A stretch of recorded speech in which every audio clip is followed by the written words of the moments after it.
You're listening to The Whole Truth, a Resources Rising Stars podcast. Welcome to an episode of The Whole Truth podcast. I'm Paul Armstrong. This has got a bit of deja vu about it, this episode. The first podcast we did in this series was with a company called Minerals 260. The managing director at the time was a chap by the name of David Richards. David was credited with finding the great Liontown lithium project known as Kathleen Valley. He went on to run Minerals 260. They took the non-lithium assets out of Liontown, formed Minerals 260, and away it went. Minerals 260 now has a new chief executive. He's just started, Luke McFadyen. He's a very impressive man. He walks fast, he talks fast, he's going places in a hurry. The funny thing about it is, one of his prime projects is in nothing but lithium.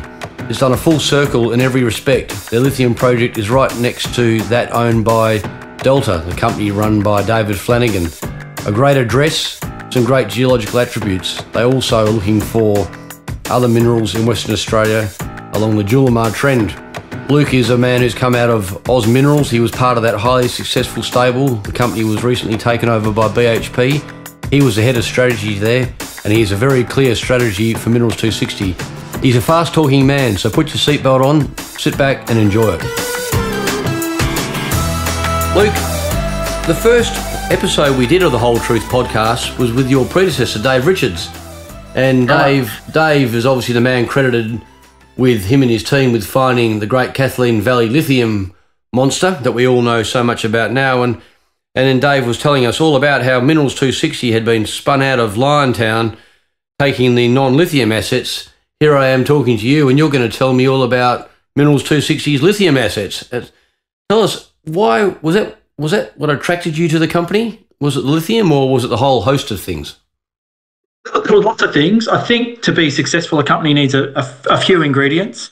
Yes, the assets are absolutely important, but behind it, you need strong leadership. And the board that we've got, Anthony Cipriano he's also on the board of Liontown, Tim Goyder, of course, David Richards moving to the board, and Emma Scottney, who's a well-credentialed lawyer in WA. They support it. They're hugely attractive for the company. In addition to that, as you know, cash is king for small exploration companies, and this company has a great balance sheet.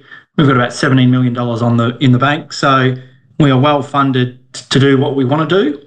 And yes, of course, we've got lots of opportunities with our deposits. We've got base and precious metals in Mora, and yes, as you mentioned, lithium and rare earths as well. It's certainly a star-studded cast on the board, no doubting that. You mentioned some of those names, particularly Tim Goyder and Dave Richards, but you've got a bit of pedigree yourself, haven't you? Let's not be shy. Yeah, look, I mean, I think I fit into the team well. There's no doubt I'm the new kid on the block, and looking forward to working with and learning from the rest of them. I was at Oz Minerals just prior to, so I was the head of strategy there at Oz Minerals for a few years and led them through the transaction, and found this role immediately after that transaction ended, and then had some great times at Liontown Resources too. So my background in smaller companies and mid-tier companies comes from that. And Sire again is a great company that's gone through peaks and troughs, and they're the types of companies that you cut your teeth on in this industry. And it still is a great company. Prior to that, I was at South32, so I was their first chief economist as they spun out of BHP. So there's a trend here. I'm always trying to get away from BHP. And then that's totally understandable sentiment, I would have thought. And then prior to that, like lots of people in the industry, I did do a couple of years at BHP too in iron ore and aluminium up in Singapore in marketing. It's interesting that you said that you were head of strategy at Oz. That strategy obviously went well. The shareholders certainly benefited from it, didn't they? It was great growth culminating in the BHP takeover, as you say. What is your strategy for Minerals 260? Look, at the moment, we're a little bit commodity agnostic, to be honest. I think at this stage, we're looking for the next big thing that turns us into a big company. But at the same time, the balance of commodities and focus that we've got, whether it be copper, gold, PGEs, nickel, lithium or rare earths, and we've got them all potentially, I think is a unique offering to investors even at this stage. I think if we focused on just one commodity at this stage and put all our eggs in one commodity basket, then you're obviously riding that particular commodity. But I do really like the options we've got. I think companies that have been successful in the past that have been relatively commodity agnostic, like your IGOs of the world, have proven that actually you don't need to be focused to be incredibly valuable and to generate lots of value for shareholders. Did you feel like the Bunsen burner is pretty close to your bottom? I mean, you've got some pretty big shoes to fill. Dave Richards, Tim Goyder still there. You now have your own train set really for the first time, don't you? You've done some great work for some of those big companies you referred to before. This is your opportunity to drive your own train, build a big company. Do you feel the weight of expectation on your shoulders? Oh, look, absolutely. But I take that as the opportunity rather than see it as a risk, and it doesn't keep me up at night. Look, it's a huge opportunity, I know, and Dave Richards is no doubt a legend of the industry, and he's been incredibly supportive of this transition, as has the whole board, to be honest, not just David, but David remaining on the board, and he still is a technical director too. He's really helping me through this next, the early months, as we've said publicly that there'll be a transition period, and then when David does become a non-executive director, obviously he'll still be around and we'll still got the benefit of his knowledge. Now you've got a few Davids in your life, though, haven't you? Dave Richards and of course moving to the projects, Luke. You've got a chap by the name of David Flanagan, well known to our listeners, no doubt. You may have heard of him. I'm not sure. Running a little thing called Delta Lithium, which has been rather successful of late. Can you tell us about the distance, the relationship, the similarities between Minerals 260's lithium prospects and the Gascoyne and David Flanagan's Delta? Sure. Well, I'll let David talk about Delta, and I'm sure he does do a fantastic job at that. He talks to anyone who stands still. Yeah, we identified Aston, or the company identified Aston before I arrived, as a strategic area by some early work and some more early analysis. And they created the tenement package that we've got today. And we've got about 1,700 square kilometres of highly prospective area. We do border Delta, and it's in the same area that some of your listeners might be aware of. You've got Hastings and Kingfisher in the area too. So these are not new areas, so to speak. They've always been looked at for base metals and precious metals. But then now you sort of come back and you look at them through a lithium or a rare earth lens, and you go, oh, hang on, there's a lot of interesting ground here. So it's early days for us. Delta is a little bit ahead of us in terms of their program. They're out there drilling and they've got exploration camp. So they do border where we are. And we've got some early geophysics work, and we've got some rock chip samples and soil samples in the lab at the moment. And we're expecting to release those results very soon.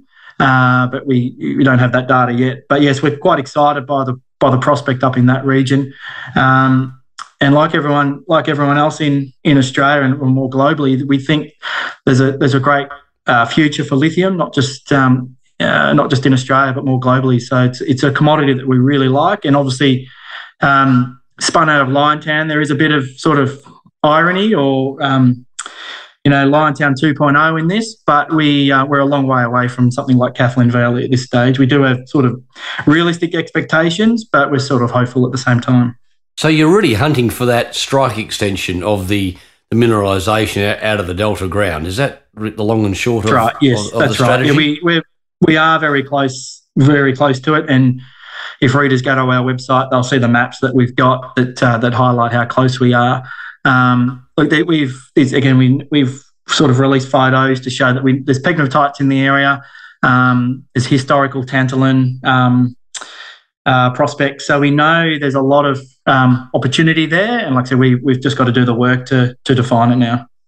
Now, staying on the Tim Goyder theme too, Luke, there's another similarity here. The Chalice stable, of which obviously you're a member here, and the Julimar ground. Can you explain to us what you're doing in respect to Minerals 260's own ground in that area and what similarities it may have?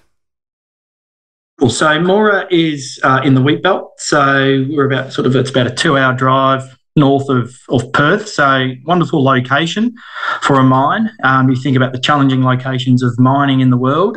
This is not one of them, so to speak, in terms of distance from a major city. And what we've got is called the Mount Ewell corridor, and this corridor of it's about 1,000 square kilometres land position that we've got.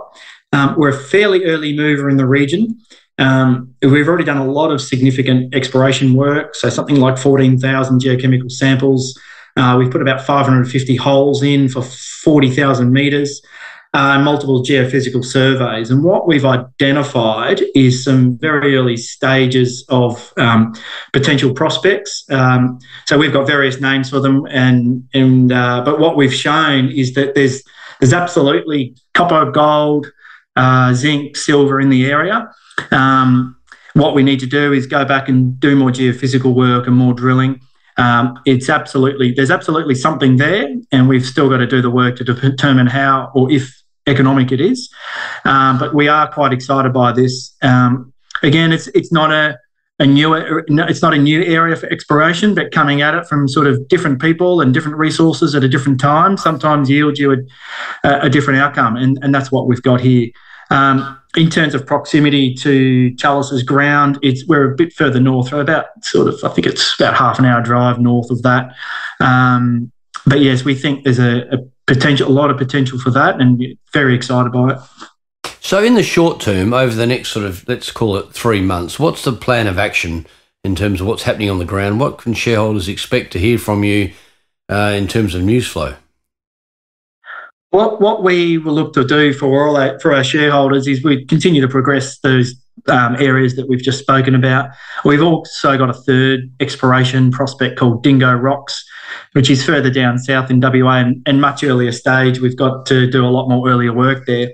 But what we're aiming to do is create a company that people can rely on in terms of regular results and regular news flow. So whether it's from Aston, we're looking to do drilling there in the next few months once we've defined those potential prospects, and we'll get out there and hopefully prove what we think what our hypothesis is. And then with the Mora ground, given it's in the wheat belt region, we've got to wait for the farmers to do what they need to do. By the end of November, December, we'll be back out there and again, hopefully drilling early next year or later this year, early next year. So we've got a lot of preparation to do, but we're hoping the start of next year is the start of a lot of exciting things to come. You've obviously got a couple of great projects, certainly some highly desirable addresses there in the neurology plays, plenty of reason to be optimistic about what might lie on your side of the fence in each case. But given how much you've got on your books there, are you open to some sort of deal, Luke, in terms of either M&A activity where you grow your interests or farming out some of what you've got, or are you happy just to sit tight in both respects? Absolutely. Part of the reason why I joined this company and part of the attraction of it to me and my attraction to the company was that this business is going to grow. How we grow, we've still got to determine, and in terms of bringing new opportunities into the portfolio or commercialising things we've got already.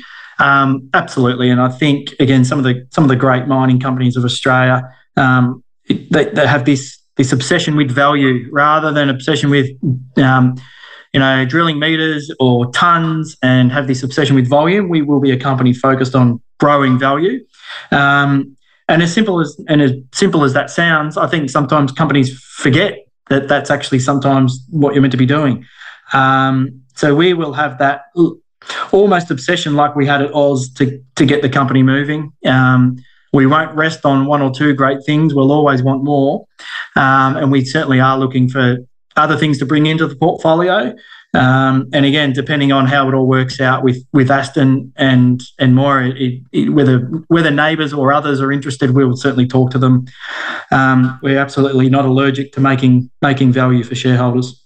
It certainly sounds like, if you look at your track record, which has been obviously highly successful, some of the things you've been involved with, and listening to you talk now, Luke, you're a man on a mission, aren't you? No one could be confused about the extent of your ambition, either personally or particularly in the case of Minerals 260. hope so. I think, again, I think we've got clear goals and we want to keep this thing moving. And again, I think that comes from the desire of initially spinning it out of Liontown, that what they had in Liontown was great. It wasn't so much of spinning out things that weren't great. It was just they needed more love and more energy and more resources towards them. And yeah, look, it's a wonderful foundation. As a CEO, you wish for these sorts of opportunities to build upon. But yeah, we're excited about the future and excited to see where the company goes and build upon what we've already got. I mean, given that Minerals 260 has now put its foot back in the lithium sphere, from which it was originally designed to walk away from, would you say it's fair that there's a bit of constructive, competitive tension in the Goyder camp? There's one looking over each other's shoulder. Who's doing well there? Not at all. I think when everyone in the industry does well, I think everyone's happy, whether or not you've got joint ownership or cross ownership or cross directors. Look, I love to see small companies do well. Something like a third of the mineral discoveries in Australia in the last decade have come from junior explorers like this, because we thrive on the risk and we see risk as the opportunity rather than a threat. So no, I don't think so at all. I think it's a hugely supportive group, whether it's within the Goyder empire or not. Look, there's lots of companies that want to see us do well. And like I said, when the industry is thriving, I think it's better than anything else. It's a great industry to be part of. Yeah, one of the biggest criticisms made of so many exploration companies is that there's just not enough action, isn't there? I mean, there's have a project, nothing happens, there's a lack of news flow. I can't see that being a problem in the case of Minerals 260. You sound like you're beating about 4 drums at the same time. No one's going to die waiting, are they? This is definitely not going to be a lifestyle company. And look, I think a lot of companies, not just in the mining sector, I think they sometimes run out of ideas or run out of capital or both. And I think that this absolutely won't be that type of company. We're looking to move on, and for those that know anyone on the board, these are not people that like to sit still. This we hope will be the best of all the Goyder group of companies. But like I said, we're a long way away from that, but we're looking forward to giving it a good crack. Well, you certainly bring a can-do culture, and I suggested a can-do at a fair clip culture too. I get the feeling that you're running flat out already. You haven't given yourself a lot of time to bother about warming the chair and having a think about things. You're into it. I think shareholders and prospective investors would be very pleased to hear that you're going flat out, having only really just arrived.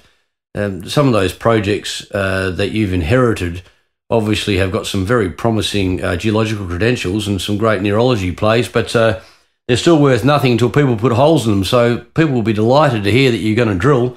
I think that's why people buy shares in exploration companies, isn't it?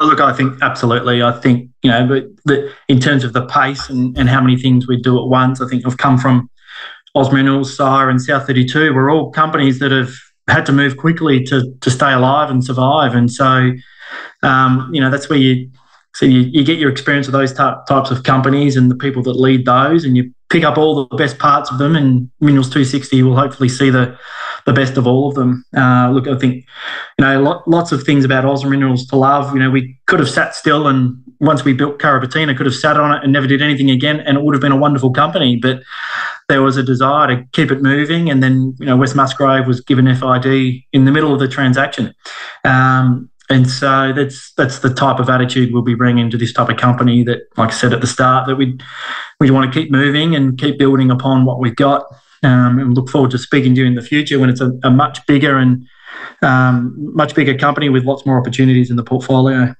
Luke, it's been great talking to you. I'm almost worn out. I think it's great to hear that somebody's getting stuck in so quickly, so enthusiastically, with so much energy. Wish you all the best, and certainly I'll track you down for another episode of the Whole Truth podcast to see how things are going later in the year. Fantastic. Thanks for your time, and thanks for listening, everyone. Thanks, Luke.